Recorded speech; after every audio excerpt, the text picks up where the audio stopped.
Felicia Mayo. Welcome to the Bay Area Mental Health Hour.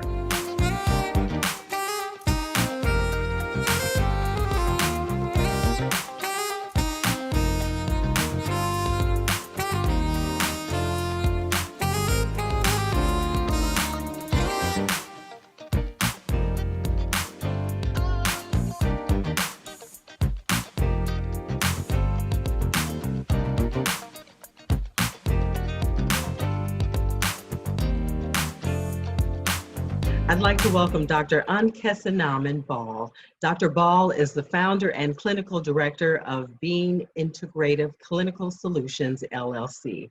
She's trained in forensic and clinical neuropsychology with a focus on youth and adults. Since 2012, Dr. Ball has provided therapy, assessments, and consultations to patients, families, and professionals.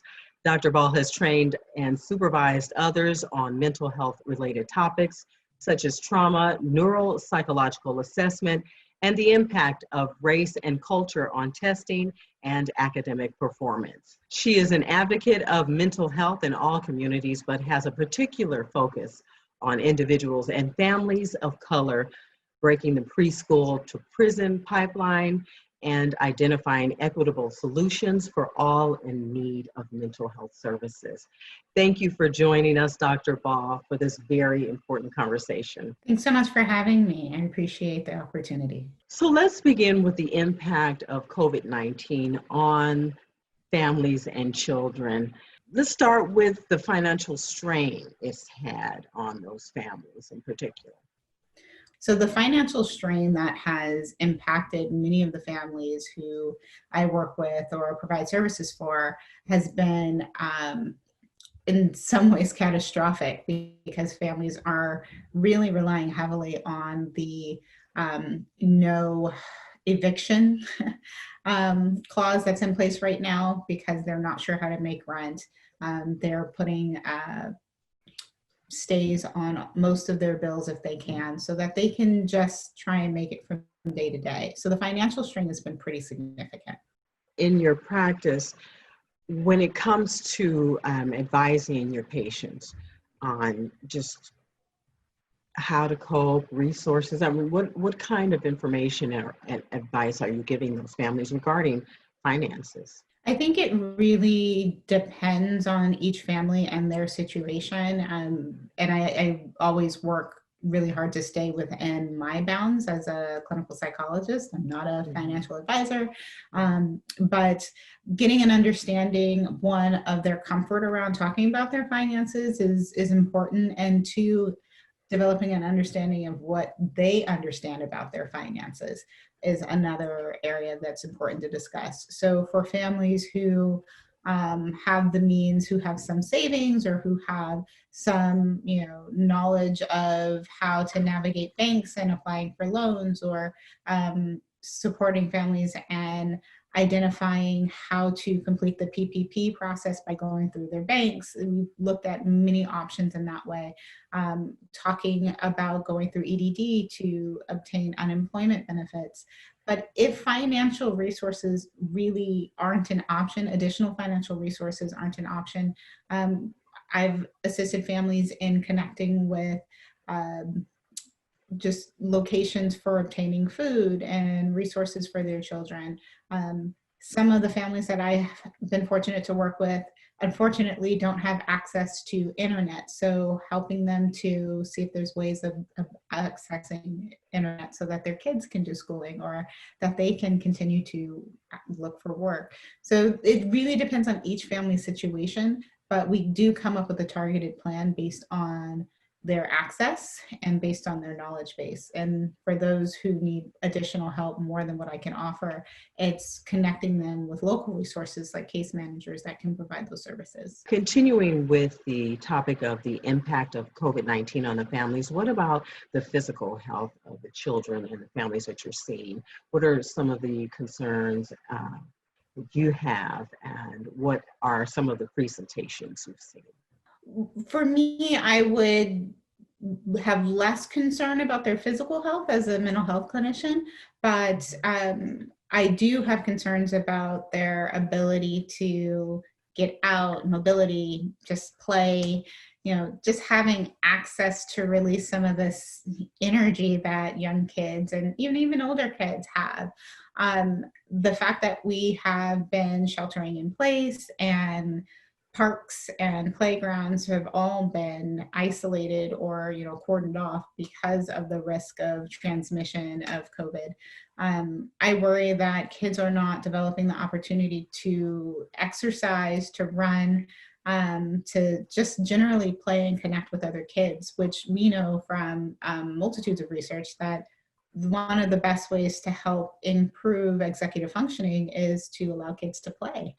There's nothing like running around outdoors with other kids who, of course, are changing the rules to games and just having a great time to help them kind of think and strategize on how to get that next kid during a game of tag. Additionally, I worry about their mental health, just in relation to the lack of social opportunities that they have. It's really important for kids to connect. And when I say kids, I use that term loosely because it ranges from anywhere from under the age of 1 all the way up to the age of like 22, 24. Which is transitional or 55 or 55, right? So it's really just important to have the opportunity to connect, and connection isn't solely based on verbal. Our occipital lobe is the largest lobe of the brain for a reason. We are completely and utterly constantly inundated with visual information from our environment, not simply from a screen. So the lack of opportunity to see people in their element really does actually contribute to, I would say, a sort of fatigue of only getting information from one visual mediated, one visual stimuli, which would be a screen. So for me, it's really about kids having more opportunities to connect, to read those nonverbal cues and know how that nonverbal cue plays a role in context with the entire environment. And just really engaging. Unfortunately, what we're seeing is more kids engaged in games or activities on a screen, and it's not creating opportunities for dialogue or to practice their language skills. Also for kids who English is a second language or are second language learners, they're not getting an opportunity to connect with other kids to practice their English learning skills. And unfortunately, there's so many things that are, even though translated, are very English based. Some things don't translate very well. So it's another disadvantage. So overall, in terms of their physical and mental health, I do have concerns with the strain of being indoors rather constantly. Yeah, that connection is there, the isolation and the inability to let off steam. One other thing that I just wanted to point out in terms of the mental health of children who are indoors all day is just kids can be moody from time to time, and we're throwing in a bunch of other folks in the mix who are also struggling with the fact that they have to be indoors. And so there's a lot of emotion that is probably running rampant in many households. The latest research showed that there are numbers upwards of 60 or 70% of persons, these are adults, who are meeting the clinical depression and clinical anxiety marks. So if that data is for adults, imagine what's happening for kids, because they don't have the outlet, they don't have the opportunity to just kind of run amok out in the grass or be as creative and have that time with their peers, either at school or somewhere out in the community. So I think there's a lot of just stress that is building up in the home. And this is not just for families, but in general, people who have been isolated for so long are really struggling just with that lack of connection. Yes, and that brings up the idea of the safety of the children with those adults who are experiencing those extremely high numbers of depression. let's talk about the child abuse component. Unfortunately, it's not something that we like to think about, but it does exist and it happens. And you being an advocate for children and working in the courts with children and all, what are you seeing and what are your concerns in terms of the safety of children during this time amongst adults? Yeah, it is definitely an area of concern, and I just want to put out there that it's not simply just child abuse, but all forms of abuse have escalated during this time. So there's been increases in domestic violence, child abuse, animal abuse, just to name a few. Just people are really overwhelmed and stressed. Okay. So it is a pretty significant area of concern for many mental health clinicians. And I just want to point out that several areas of violence have increased in terms of domestic violence, child abuse, adult abuse, even animal abuse has increased. If you think about what's happening today, it's almost like a pressure cooker of stress. You have families who are trying to do everything that they possibly can to stay safe from COVID. They're sheltering in place. There is a record number of individuals applying for unemployment. So we're looking at economic strain. There just aren't as many outlets, and it just creates a ripe environment for pressure. If your child has been just, if you have a 4-year-old like mine who loves to sing at the top of their lungs and loves to talk incessantly, which is what most 4-year-olds do, it can be a real challenge if you don't feel like you have the opportunity to switch off with another parent, or you don't have the opportunity to let them run outside or to engage that energy in some positive way. And just us as humans, we're all a little short-tempered with the fact that we can't go out and do some of the things that make us feel human. There is an article that was, I believe, the New York Times, that was released about grief, that was just hitting the nail right on the head. Everyone is going through a state of grief at this point. We are grieving the experiences that we used to have, being able to go out to the store, go to the zoo, or just generally going and chatting with your neighbor without having to be 6 feet apart. So if you take all of that into consideration, you can quickly understand how people are losing their patience and how people are growing much more tired than they would be. Their frustration tolerance is a lot, lower than it's been in the past. And that, unfortunately, has resulted in kids being physically abused more or seeing emotional abuse.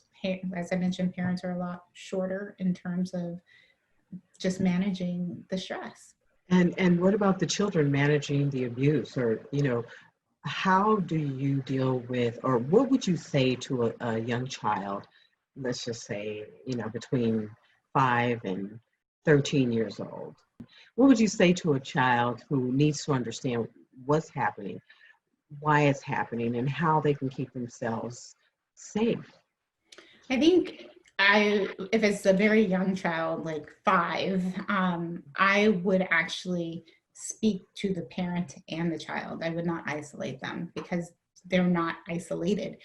They come as essentially a pair, and helping the parent to understand the impact of the stressors that they're experiencing on their child, and then also helping the child understand that things are really hard right now, and using their language to help them really speak to what they're feeling. I love to help children actually use their voice most often, and we find that children are expected to be seen, not heard. And as a result, they're developing this tendency to not speaking for themselves. And of course, we also want kids to speak in a respectful way, but we also need for them to be able to voice their concerns. And hearing a 5-year-old say, "Mommy, it hurts my feelings when you yell and scream at me," it's sobering. It helps you to think about how you are responding to the situation, but it also helps to inform the parent on skills and techniques that they can use to create more space, to create more opportunities, to increase their frustration tolerance. And in doing so, it actually helps to build the communication between mom and child. Now, for older kids, I would do a very similar thing. I usually don't work with a child without a parent. I very, very rarely, only if there's concerns, would that ever take place. But I believe that treatment should include all of the necessary parties, because you can't just change one person. It's a unit. So I believe in bringing the parent and the child into the dialogue and helping them both understand. And then maybe this is my assessment mind, but let's identify what are the problems, what are some of the challenges, and why are they challenges, and giving them a way of creating a narrative around their challenges, so that it's not like yelling and screaming, why do you do this? Why can't you do this? Why can't you blah, blah, blah? But really helping them to understand, this is an area that is really challenging for me. I need a little extra help. Or can you help me do this, versus you never help me and I don't like you. All the things that I'm sure parents have heard. So it's really a matter of helping them to find their voice in a healthy way so that they can communicate what their experiences. Great, great, great. And what about teenagers? I have a 15-year-old who doesn't want to talk. He finds ways to just, ignore me. Sometimes I see him, going outside of his room and maybe going outside to the mailbox to check the mailbox or something. But that's about it. I have to, kind of negotiate, something with him. It's always a negotiation process with my 15-year-old and I. So how about those teenagers? I think for teenagers, it's really important to think about where they are developmentally. And it's unfortunate at this point in time in their life that we're quarantined. Social engagement is a huge component of adolescent development. And it's usually around that age that they're really looking more to their friends for, camaraderie and support. And it's not that they don't love their parents or don't want to be around their parents all the time. I will say sometimes they don't want to be around their parents, but it's really about learning from a clinical perspective, it's really about learning the skills that they're going to need to navigate the world when parents aren't around. So it's really talking with them, not expecting them to divulge everything that they're doing in the day, but letting them know that you're there, and if they want to talk, you're open to chatting. If there are things that you absolutely need to know in terms of their safety, it's important to ask, and it's important to be direct and very clear. And the more respectful that the parent is, and the more respectful the child will be. It's a very challenging time, because you're going from seeing this person who you gave birth to being a beautiful child, little child, to growing into a young man or a young woman or a young person. And it's hard to kind of sometimes not want to just smother them with hugs and kisses and treat them like they were 5. Or be that helicopter mom I used to be. Yeah, right. And Right. they're learning to navigate the world in a different way, and it's important to give them that space. And if they're experiencing, a lot of verbal abuse or even physical abuse, what happens is they usually will become very quiet or insular. You can see a number of things. Some kids go real deep into social circles. I'm never going to be home. I'm just going to stay with my friends. Other kids stay in their rooms and they don't talk to anyone. There's a myriad of experiences that children who experience abuse can have. I think what is most important is helping any child who's experiencing any form of abuse, again, verbalize with a safe person what their experience is, and knowing that whomever they're speaking with is going to support them in getting, access to care that they can benefit from. Okay. So just for the record, my child is a happy child, as far as I know. I do raise my voice from time to time, but Yeah. What I parent can't, doesn't? right. And then I have, Dr. Ball, I have a 21-year-old who worries constantly about his parents and his younger brother. He just seems to be this little worrywart, and I think it has a lot to do with the reality Yeah. about the world and the reality of how things can go terribly wrong in the world where he can't control what's happening around Right. him. Right. So talk a little bit about those young adult children. I think, again, everything is such, it's such a challenge right now, because for many young adults who are leaving home and going off to college and, you know, creating this identity about who they are in the world, it's been halted. Colleges are basically saying we might be open, we might not. So you are going to have classes online. So I think, and I think for that generation where they've been unfortunately exposed to so many of the challenges that our society is facing, from global warming to the political climate to, you know, having to be confronted with Black Lives Matter or Brown Lives Matter. It's very disheartening, and it feels as if, gosh, what is going to go right? And now we're in a pandemic. So I think there is a lot to be worried about. And at the same time, it's really, I think, our jobs, either as parents and us as clinicians, and, you know, just as a community, to help our younger generation find ways of moving through this time period and understanding that this is a time period. It's not something that is permanent.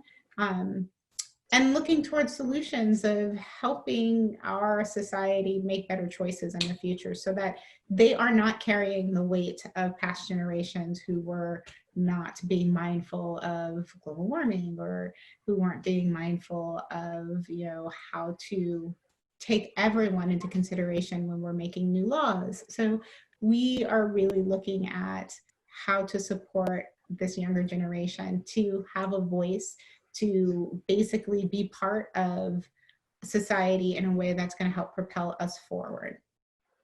When is it time to consider psychological testing? If you and what would some of the signs and presentations or symptoms be for a child at home who is showing signs of extreme distress? Tell me what it'll look like and when we need to consider getting some help. I think the question is really the most important factor in relation to psychological testing. For me, many of the children that come to me for testing have either been in therapy or have been dealing with something that hasn't been resolved, and there doesn't seem to be any resource that is offering a healthy resolution, or that they can understand why it's not offering a healthy resolution. So most often psychological or psychodiagnostic testing is used to really gain clarity into what is going on for a child who may be struggling with their moods. And it might be that previous to COVID, they were having outbursts and mood swings. And now we have COVID and they're continuing to have outbursts and mood swings, and maybe they're a little bit worse. And this child has gone through therapy, or this child has done groups, or has, you know, done some sort of activities to try and regulate, maybe even medication, and nothing is seeming like it is making an impact. That's when, for, you know, psychological reasons, we would do an assessment to get a sense of diagnostically what might be going on. Additionally, what I would also tend to recommend is, depending on what concerns the parents have, if the child is having a hard time just in their day-to-day functioning, where they're not able to take care of themselves in the way that is expected, and when I say expected in a healthy terms of expectations on children, it might be time to consider a neuropsych assessment. Because in neuropsych, we're looking at how is a person functioning in their environment? How is their brain functioning in the environment? And if they're not functioning quite well, what's getting in the way of that? Are they not interpreting the cues? Are they having a challenge, with organizing themselves, completing activities? There's a number of things that could be getting in the way. So we want to help create an understanding of what's going on, as well as help them to identify what their strengths and challenges are, so that if we need to help them develop what we call either compensatory skills, meaning you didn't have the skill, so we're going to find ways of helping you compensate, or we're going to help them rehabilitate, meaning maybe they were demonstrating this behavior in the past and it got weak, so now we're going to identify what the challenge is and then rehabilitate that process. Once we've identified that, we can create recommendations that support them in functioning in their environment, whether it's home or school. So with children who have been diagnosed with maybe autism or Asperger's, that's where that rehabilitation will come in, because I've talked with a couple of child care providers that I know who have children of their own who have been diagnosed with autism, Asperger's, who are seeing the children regress. Mm-hmm.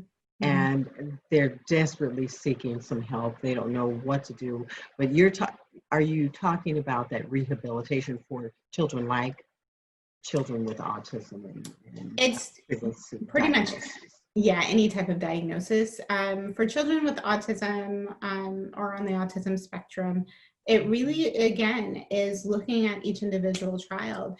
It's understandable that we would see regressions in children on the autism spectrum at this time, because there has been a change in their routine, and many, not all, children on the autism spectrum have trouble with transitions. And it's very hard for the family to create a plan. Like, to some degree, this can be really helpful being in quarantine because it's the same routine over and over.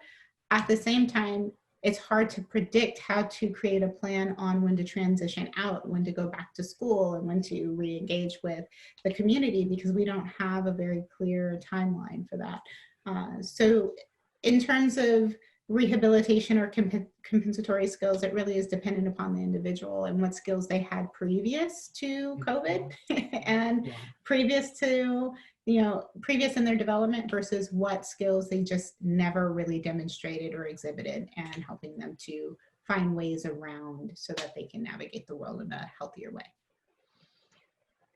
Let's say a family decides to go through the assessments and get the testing. Where are they going to get that? Will it be online assessments and all of that? Is it being done in person? At this time, there's a variety of answers to that question. There are some clinicians that are providing services in office. Many, like myself, or my practice is completely remote. So it really depends on, one, the question that they're asking and the services that they're hoping to obtain from getting tested, and also the need of the actual child. So for many of us who are working remotely, it is still possible to do assessment, but there are limitations to what we can provide. Given that this is a completely unexpected situation, we have had to modify our assessments to ensure that we're getting data that is valid. For those who are completing testing in person, it's pretty much, there are adjustments there as well. Wearing a mask or being completely decked out from head to toe in PPE changes the nature of the relationship. And especially if it's autism testing, not being able to fully see the mouth move or the face or things like that, we don't know what impact that has on the individual who's being tested. So there's a lot of things that we are really just working through as clinicians, trying to navigate the pandemic. But there definitely is a consensus on any practice that we do, trying to keep it as standard as possible. And luckily, many of the assessment producers are helping us to identify what we can do to keep it standard so that our norms are still valid. And lastly, with children slowly beginning their online distance learning year with the schools, what are some of your main concerns? And give us some quick ideas, or compact, summarize some ideas about uh, how parents can prepare their students for this coming school year. Sure. So we are definitely seeing that our state, at least California, is requiring that kids K through 12 distance learn at this time through the fall semester is what my latest understanding has been. And as a result, that means we are expecting all of our kids to have access to internet, to be able to sit in front of a Zoom. Well, let's go back. Access internet, be able to navigate internet, which most kids can do quite well, but also have the space and availability of a computer to complete their courses online. So as you can imagine, that's already a strife one. We don't know that we do know that every child does not have access to a computer. We do know that every child does not have access to internet, and therein lies a huge stressor for the parent. Do they try and buy a laptop if they don't have the financial means? Are they asking for a laptop from the school? Are the schools offering laptops so that the kids can access their learning? So it's really, at this time, trying to figure out as early as possible how to access the tools needed to begin the online learning. Let's say that the parents have been able to secure a laptop, have internet, and are able to create a space for the child to learn. Then it's about creating a very clear schedule. There's been a number of articles to pop up recently about the importance of creating routine that during the week that is different than the weekend. His name is blanking. I can't think of his name, but there was an astronaut who wrote an article about the importance of space and time and creating space for you to do your daily work, and then also making sure that your routine is solid Monday through Friday, and on the weekend you have some flexibility. As we're coming off of a summer or vacation, it's really important to start establishing those routines now and really helping your kids to transition from having free time pretty much whenever to you're waking up at 8:30 or 8, depends on when your schooling starts, but definitely being up and ready by getting dressed, even if you're not going anywhere, brushing your teeth, brushing your hair, things like that. And then having a dedicated zone as to where you're going to do your schoolwork, not in bed if possible. Even if there's not a lot of space, creating maybe a partition. We like to recycle a lot of cardboard, so it might be creating a partition out of cardboard that can be your background, but creating a space for your child where they can actually sit and work during the time that's been allotted to them from their school.